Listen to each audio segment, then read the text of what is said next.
So I'll answer the second question first. Yeah, when I first directed him, and I had the privilege of doing my first film with Mohanlal sir, I was a huge fan, and there were multiple moments where the fanboy in me indulged the director in me. But then I did a second and a third film, and now I'm an even bigger fan. So yes, the fanboy in me is still very much awake and trashing, and I make no qualms about it. There are multiple times when I've let the fanboy in me indulge the director in me. But that's okay. I think I'm a true Mohanlal fan, so it's almost like I feel it's my responsibility to not have a bad shot of Mohanlal sir in my film. And I'm first a fan of the actor that Mohanlal sir is. The fan of the star that Mohanlal sir is a distant secondary existence for me.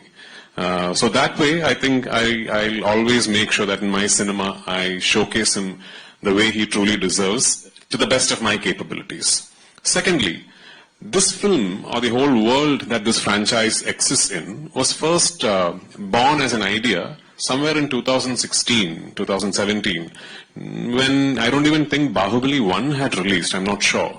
So, terminologies like franchise, universe, sequel, prequel, part 1, part 2, chapter 1, chapter 2, and all were not in fashion back then. So this is not a second installment of a franchise that is born out of the success of part 1. This was always designed to be 3 films. Having said that, the best quality about Mr. Murali Gopi's writing as far as these 3 films are concerned is that I believe that each of these 3 films will have an existence as a standalone film as well. So I think for someone who is walking into a theater to watch the second part, that is Empuraan, you'll completely understand and relate to the film even if you have not seen part 1 of it. My hopes are that somebody who's seen this film and likes it will then want to go and discover the part 1 of it.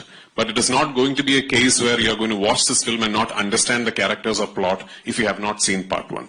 And I'd like to maintain that quality for the third part of this franchise as well.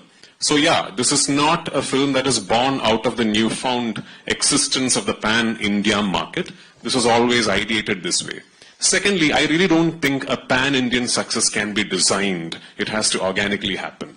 And how does it organically happen? Because you have a story that you want to say, you land on a method and a process through which you want to say that story, and then you be as honest as you can be with it.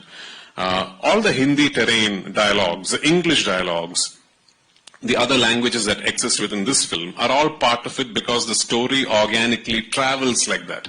It was not me sitting with a pen and paper and deciding, let me have 30% of Hindi dialogues, to 10% of Tamil dialogues. Let me cast one actor from there, let me cast one actor from here. I haven't gone down that route. I'm going to trust my content, and I'm going to trust the way I have made this film for it to find appeal across the country and across the world. And I hope my expectations are rightfully placed. We will soon figure.